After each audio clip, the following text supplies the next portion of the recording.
Living in a country where over 96% of the land is desert, Egypt's 95 million people have been virtually trapped along the Nile for thousands of years. But now they're breaking free from that limit by doing something no modern nation has ever done: building a massive, man-made river straight through the desert. Tens of millions of liters of water are pumped from the Nile, pushed through giant pumping stations, and flow through concrete canals so wide they look like real rivers, all to cross burning deserts over 45 km and bring life to land that has never been farmed before. But how exactly was this new Delta River planned, built, and operated in one of the harshest environments on Earth? Let's find out with Mandarin Tech.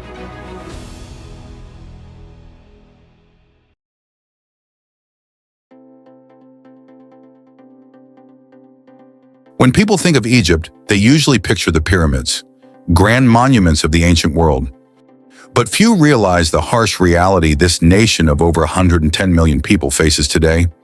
Nearly the entire population is packed into a narrow strip of land along the Nile River, which makes up less than 5% of the country's total area. The rest? It's almost entirely covered by the vast Sahara Desert. As the population keeps growing, arable land becomes dangerously scarce. Egypt is confronted with a life or death question. How can they bring the life-giving waters of the Nile across the desert to create new spaces for living and farming? In the year 2021, the Egyptian government launched an unprecedented answer: the New Delta Project, a massive development plan with a total investment of more than 10 billion United States dollars. The project includes building hundreds of kilometers of artificial canals and water infrastructure, featuring the giant El Hammam pumping station, a main canal stretching over 170 kilometers across the desert, as well as secondary distribution channels, underground pipelines, reservoirs, and a smart water management system equipped with sensors and satellite monitoring. But the goal is not just to bring water for farming. Egypt aims to create an entirely new delta, redistribute its population, and secure long-term food security for the 21st century by pushing life deep into the white sands of the Sahara Desert.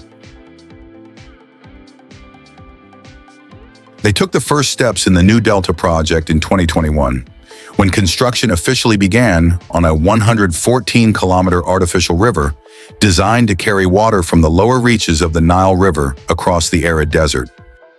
Because of the project's massive scale, the Egyptian government mobilized more than 12,000 workers, along with hundreds of heavy-duty trucks, excavators, and bulldozers operating continuously across the site. During peak construction phases, long convoys of machinery lined up in the middle of the desert, running almost 24/7 to stay on schedule. The entire construction zone was organized like a mobile mega work site, with transportation routes, refueling points, and maintenance operations carefully planned and coordinated. This construction took place on constantly shifting sand. Hundreds of bulldozers were deployed to level sand dunes, cut down high ridges, and redistribute sand into lower areas. The goal was to create a flat, stable surface strong enough to support heavy construction machinery without the risk of subsidence. Each section was carefully graded under strict supervision, with survey engineers continuously checking elevations and slopes to ensure uniformity along hundreds of kilometers of open desert. Conveyor systems removed excess sand from the work zone, while compactors gently compressed the surface layer, forming a workable and reliable foundation. After more than 2 months, once the sandy ground had stabilized, hundreds of excavators and trucks are working to shape the surface of the artificial riverbed. The artificial river was shaped with a wide U-shaped cross-section, featuring a channel bottom about 150 feet wide and an average depth of 23 feet, allowing water to flow naturally without the need for pumping systems. Each day, around 70,000 tons of sand and soil were removed from the desert along the construction corridor of the New Delta Artificial River, stretching nearly 250 miles from the lower reaches of the Nile toward the new agricultural plain. More than 1,200 engineers, operators, and workers labored continuously in rotating shifts, enduring daytime temperatures that frequently exceeded 115 degrees Fahrenheit under the harsh desert sun. The longitudinal slope of the entire route was controlled with extreme precision, just 1 inch per 100 feet, an almost unimaginable tolerance for a structure extending hundreds of miles. Survey teams constantly checked elevations using laser leveling equipment every 160 feet, ensuring the riverbed remained straight and uniform throughout the entire alignment. Most of the excavated sand was reused to build embankments along both sides, forming levees between 10 and 16 feet high. In elevated areas, bulldozers cut the ground layer by layer, while in lower zones, trucks continuously delivered reinforcement material until the design elevation was reached. In sections with weak soil conditions, engineers drilled 16-inch diameter sand piles down to depths of 20 to 25 feet, honed or stabilized the ground by mixing cement and clay to prevent future subsidence. Under the blazing sun and amid dust-filled desert winds, long convoys of vehicles and machinery moved in continuous formation, operating without pause. This earthworks phase lasted for many months in Egypt's western desert, where the challenge was not only extreme heat and dryness, but also the desert sand itself, which can rapidly absorb and drain away water. For that reason, the next stage, lining and waterproofing, was considered one of the most critical phases of the entire New Delta project. First, the riverbed and side slopes were moistened, leveled, and covered with a fine sand layer about 2 inches thick to create a stable surface. Next, 4 to 5 inch thick concrete slabs were cast in sections, measuring 16 feet by 10 feet, with expansion joints placed between each segment. These joints were sealed with hot bitumen to prevent leakage and to allow the concrete to expand under the large temperature swings of the Egyptian desert. In areas with weak ground conditions, an additional HDPE waterproof membrane was installed beneath the concrete, anchored with steel pins and protected by a sand cover to enhance long-term durability. In total, more than 124 kilometers of the artificial river were lined with concrete, forming one of the largest waterproofing systems ever built in Egypt and North Africa. Along the riverbanks, engineers planted vetiver grass and other drought-resistant plants to stabilize the slopes and reduce wind-blown sand entering the channel. From above, the river now appears as a bright silver ribbon, cutting through a sea of golden sand.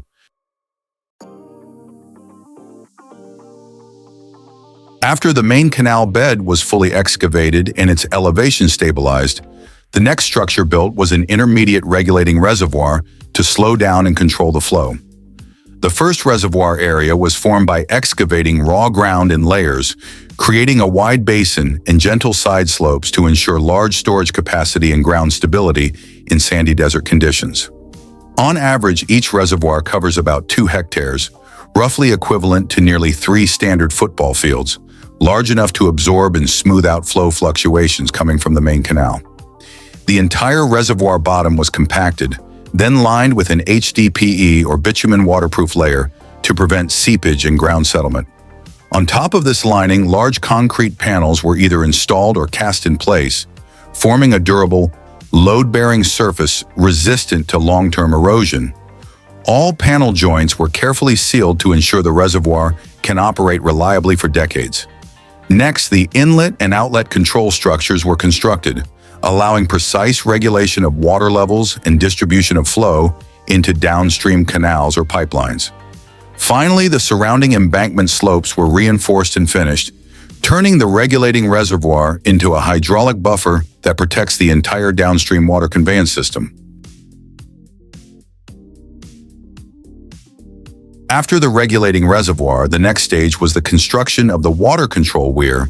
Construction began with deep foundation excavation and shaping of the base to the exact design elevation, ensuring sufficient load-bearing capacity in sandy desert soils. Dense reinforcement steel was installed in segmented bays, forming the structural skeleton for the massive concrete body above. Formwork and scaffolding were then fully assembled, allowing precise shaping of large concrete walls, beams, and slabs. Concrete was poured continuously using long-reach pump booms, evenly layered to create a monolithic structure and minimize construction joints. Throughout the pouring process, elevation and surface flatness were closely monitored to ensure that future water flow would not cause localized erosion. Once the concrete reached the required strength, the formwork was removed, revealing the completed concrete control structure. Once the concrete structure of the gated control dam reached its design strength, the next step was the installation of the water-regulating connections at each discharge bay. Large diameter steel pipe sections were precisely lifted into position and aligned coaxially with the openings that had been preformed within the concrete structure. The pipe flanges were pressed against embedded steel base plates and then secured using high-strength bolts to ensure long-term stability and watertight performance. During bolt tightening, the engineering team carefully controlled and balanced the clamping force around the entire circumference to prevent misalignment and localized stress. The joints were then inspected for sealing integrity, elevation accuracy, and flow direction before moving on to the next installation stage. Once all connections were completed, the regulating dam was fully prepared for integration with the downstream gate system and water distribution network. At the water distribution outlet, large steel pipe sections were installed in sequence from the dam structure, forming parallel conveyance lines extending downstream. Inside the pipeline, joints were either fully welded or flange bolted in accordance with engineering standards, ensuring both structural strength and complete watertightness. Each pipe segment was lowered into place by crane, with its elevation and alignment carefully adjusted before being temporarily secured. After all connections were completed, the entire pipeline alignment was checked for coaxial accuracy, and the interior was cleaned to remove any residual materials before the system was commissioned.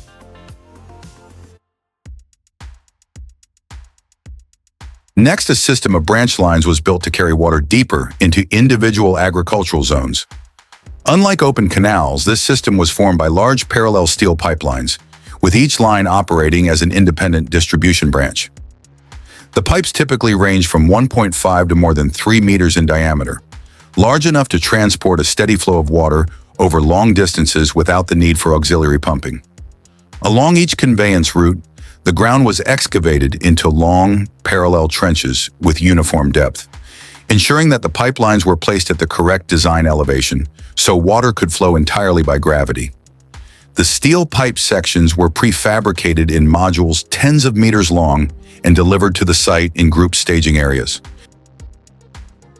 They were then sequentially lowered into the trenches using heavy-duty cranes.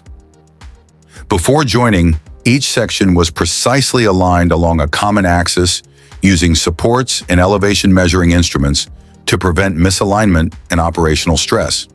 Connections between pipe sections were made using full circumference welding, typically through arc welding or automated welding systems, creating continuous 360-degree welds to ensure complete water tightness. After welding, each joint was inspected visually by ultrasonic testing or through pressure and leak tests to detect any gaps or defects that could cause future leakage. Once the entire pipeline was fully assembled, the interior was cleaned to remove welding slag and residual materials prior to commissioning. Fine sand was then evenly placed around the pipe, forming a protective bedding layer that distributes loads and reduces the risk of deformation from uneven settlement. Finally, the trenches were backfilled in layers and compacted, securing the pipelines within the harsh desert ground conditions.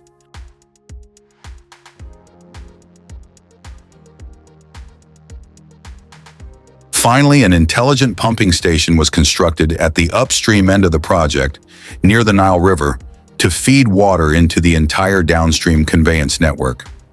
The station is equipped with high-capacity submersible pump units directly connected to deep intake pipes and reinforced concrete intake basins to ensure stable flow, even when river water levels fluctuate. Each pump unit is controlled by variable frequency drives, VFDs, and a central electrical control system, allowing pump speeds to be adjusted in real time based on actual system demand. Water level, pressure, and flow sensors continuously transmit data to the control system, enabling fully automated operation while optimizing energy efficiency. After years of continuous construction across the desert, the entire system was finally connected and ready for operation. At this moment, the water control gates were opened for the first time, allowing Nile water to flow into the newly completed network of canals and pipelines. Water began filling the regulating reservoirs, passed through the control structures, and advanced deep into the parallel branch systems built downstream. Each segment of the project was carefully monitored during the initial gate opening, ensuring stable and safe flow throughout the entire system. From that moment on, a project that once existed only on blueprints officially became a living flow of water across the desert. And do you see those green circles that have just appeared in the middle of the desert? Those are newly formed agricultural zones brought to life by water delivered through the artificial river that has just reached them. On land that was once completely barren, massive center pivot irrigation systems rise and rotate slowly around a fixed point, like giant clock hands turning across the desert. With each rotation, water is evenly absorbed into the soil, transforming hot sand into farmland that can be cultivated year-round. From above, these circles are not just the geometry of modern agriculture. They are visible proof that the desert itself is being redefined. More than 200,000 hectares of new farmland are now taking shape on what was once empty desert, expanding productive land, strengthening food security, and reshaping the future of the entire region. Alongside crop farming, livestock production was developed at the same time on the newly reclaimed land. What were once empty desert plots were leveled, the ground stabilized, and subdivided before prefabricated steel frames were erected in coordinated phases. In a short period, large-scale livestock barns took shape on the former sand, complete with roof structures, structural columns, and reinforced concrete floors. These massive operations were designed using an industrial model, with each complex capable of housing up to 6,000 cattle within a single integrated system. The open barn design, combined with natural ventilation and sun shading, allows the herds to adapt to the hot, arid climate. Water from the main conveyance network is branched specifically for livestock use, supplying drinking water, sanitation, and cooling. Feed for the cattle is produced directly from the surrounding newly cultivated fields, creating a closed-loop system linking crop production and animal husbandry. Beef from these farms is delivered directly into the domestic supply chain, reducing reliance on imports and ensuring a stable food supply for the national market. And that brings us to the end of our journey through how Egypt built an artificial river to carry water from the Nile, laying the foundation for the New Delta project. This is a mega project that has cost tens of billions of dollars and taken nearly a decade to build. Yet even that scale is small compared to the long-term value it may deliver for the country. Because the New Delta is not just a new river in the desert. It is an entirely new infrastructure, agriculture, food ecosystem. From water and land to crops, livestock, and food supply chains, everything is being reshaped on what was once barren desert. I'll see you in the next videos, where we'll continue exploring the engineering projects that are quietly changing the world.